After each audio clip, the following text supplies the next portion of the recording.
الرحمن الرحيم الحمد لله رب العالمين الذي هدانا لهذا وما كنا لنهتدي لولا أن هدانا الله والصلاة والسلام على أشرف الأنبياء والمرسلين شفيع ذنوبنا وطبيب نفوسنا وحبيب قلوبنا أبي القاسم محمد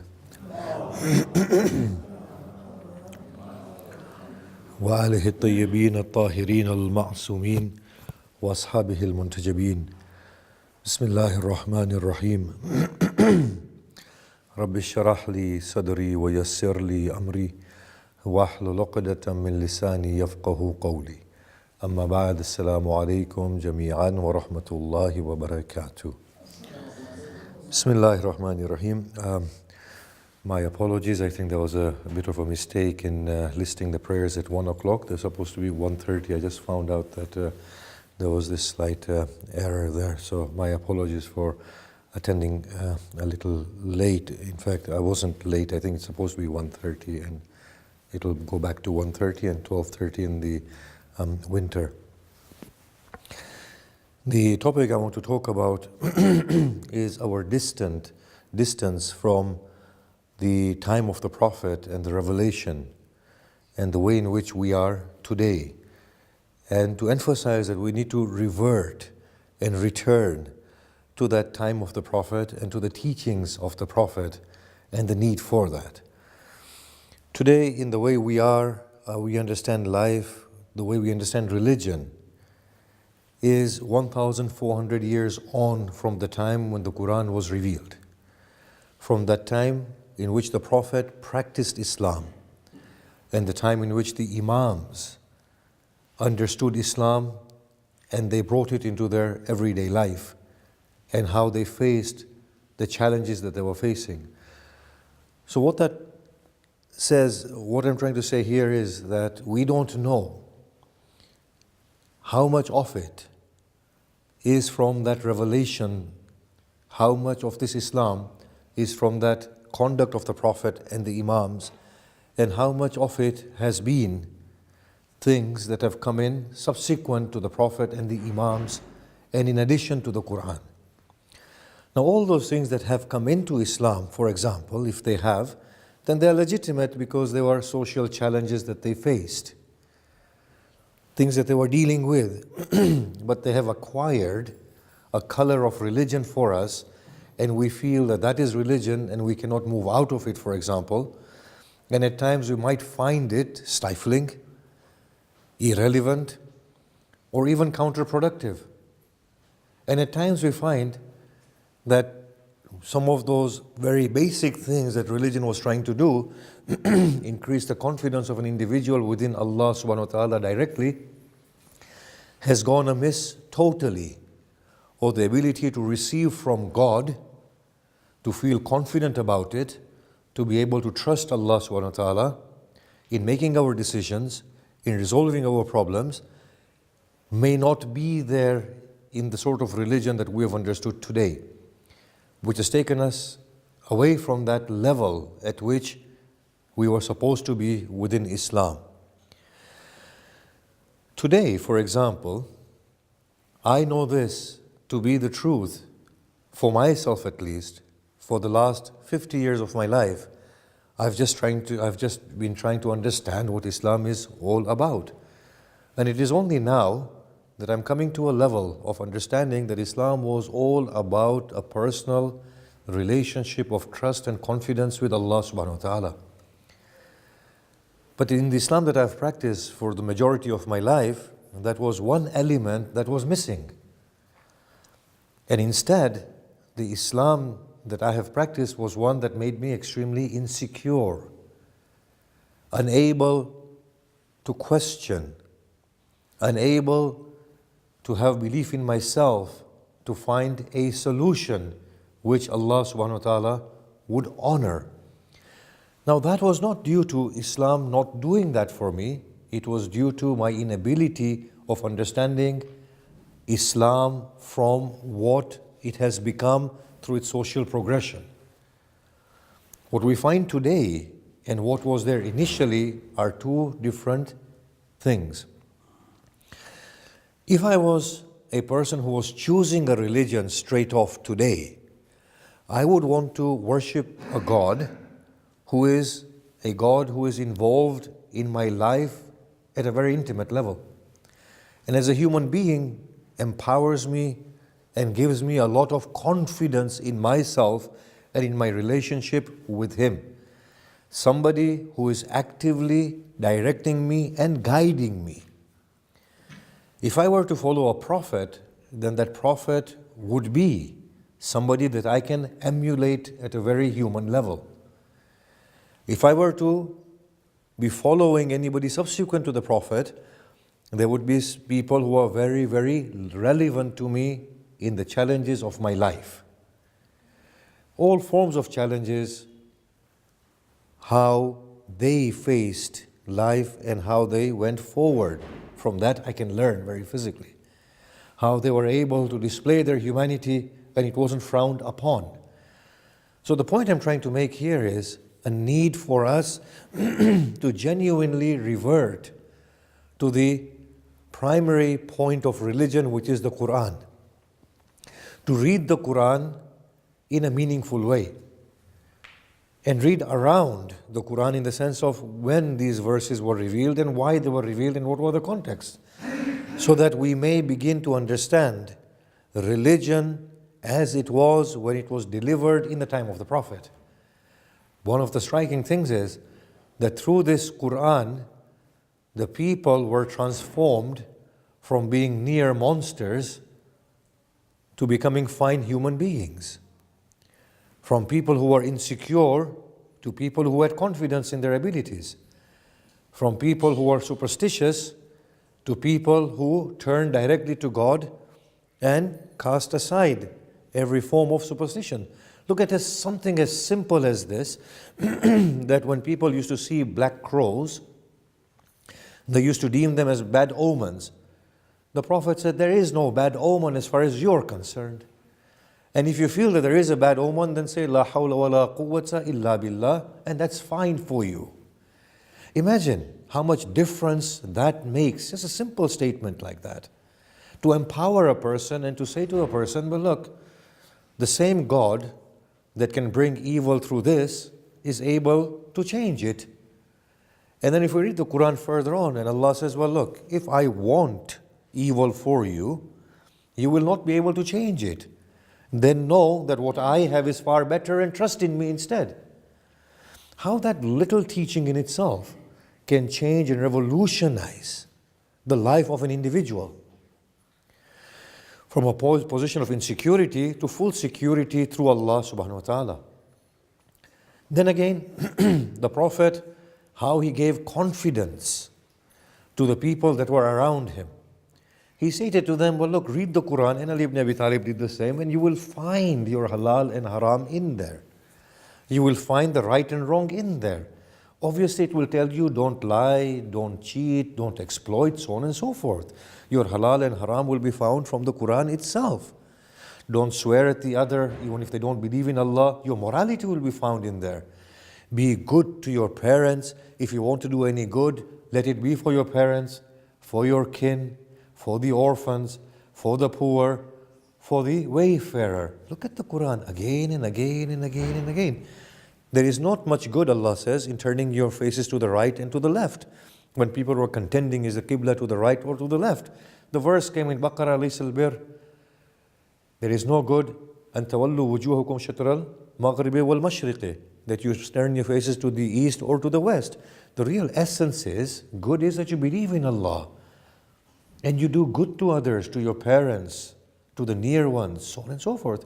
Look at the beautiful teachings of the Quran. Be good to your neighbors.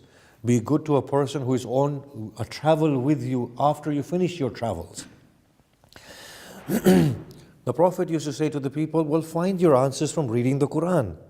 Amirul Mu'mineen used to say the same thing. Find your answers from reading the Quran. What I'm trying to say here is that when we read the Quran, we are coming back to that religion as it was given to the people that it transformed. You see, their transformation was not that they didn't pray and then they started praying. Their transformation was that they were liars and they became truthful.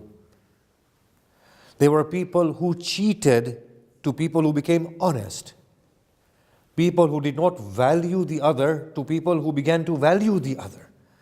People who did not have any confidence in themselves to people who had utmost confidence in themselves. People who did not pride over education to people who led the way to exploration. That was a transformation that the Quran made for them. It wasn't the transformation that we think, that a person doesn't pray, they begin to pray, they don't fast, they begin to fast, they don't have a beard, they begin to keep a beard. That wasn't the concern of Islam at all. These were just the very superficial parts that were manifest after Islam. The real Islam that came to them in the form of the Quran was a full human transformation, from near monsters to fine human beings. Now, the Quran is there in front of us. We need to read it. It challenges us, and it's meant to challenge us. Doesn't the Quran say, أَفَلَا يَتَدَبَّرُونَ الْقُرْآنَ أَمْ عَلَىٰ قُلُوبٍ أَقْفَالُهَا? Do they not reflect upon the Quran, or are the hearts sealed altogether? The Quran was supposed to be a document that awakens, that brings us to a different pedestal of existence. That is where we might find real religion. What is this way of life in which God becomes a central component, in which God actively participates in our lives, in which God is actively instructing us through life, in which He appreciates our frailties? لا تقنطوا من رحمة الله إن الله يغفر الذنوب جميعا. Do not be hopeless of the mercy of Allah. He forgives all sins. Who other than Allah will turn all evil deeds into good deeds? Think about this. He acknowledges human frailty. He acknowledges human flaws. And with that, He calmly encourages human beings to put them behind and to arrive at a different pedestal of existence. Then look at the beauty that is there within the Quran and how it can bring us to life once again. And two, the example of the Prophet of Allah and the example of Amirul Mu'mineen. We can all do with picking up books of history and seerah of the Prophet and Amirul Mu'mineen at least, and read them. Read them and see their conduct, see their attitude, how they were. The Prophet, the Quran does not say this in vain. لَقَدْ كَانَ لَكُمْ فِي رَسُولِ اللَّهِ أُسْوَةٌ حَسَنَةٌ. You have a prime example in the Prophet of Allah to follow for the one who is desirous of Allah and of the final day. Look at how they met with challenges, how they were able to overcome their human weakness and frailties through Allah subhanahu wa ta'ala and working on their principles. Find one instance in which the Prophet of Allah has compromised his dignity, sense of self-worth, his worship of Allah subhanahu wa ta'ala, or has compromised his principles. You might find when you read the books that the Prophet was extremely perplexed, was challenged, filled with anxiety, didn't know what to do. But then how he fared through that situation. We will find gems in there. The human Prophet, how he is relevant to me and you. It revises our minds. It brings in a very real human perspective, and religion begins to live and breathe through us, and we begin to become human beings, and we feel that transformation within us with utmost confidence. And of course, when you look at the seerah of Amirul Mu'mineen, you find the sort of challenges that we did not find, the internal strife that we did not find in the time of the Prophet. So the thing that I wanted to say now, very now finish, is that the Quran, we need to read upon it. We need to read Quran and we need to reflect upon it to find that sense of real religion that was being given to them. And at the minimum, go to the seerah of the Prophet and see how he faced the challenges of life and how he lived. And through that, then we will be able to understand today where we are in religion and what religion was. Not to say that religion is bad, but it's an outcome of 1,400 years of human experience. It is therefore necessary for us to understand what is religion in principle and essence before everything else has come upon it. Bismillahir Rahmanir Rahim. Wal 'asr innal insana lafi khusr illa alladhina amanu wa 'amilus salihat wa tawasaw bil haqq wa tawasaw bis sabr.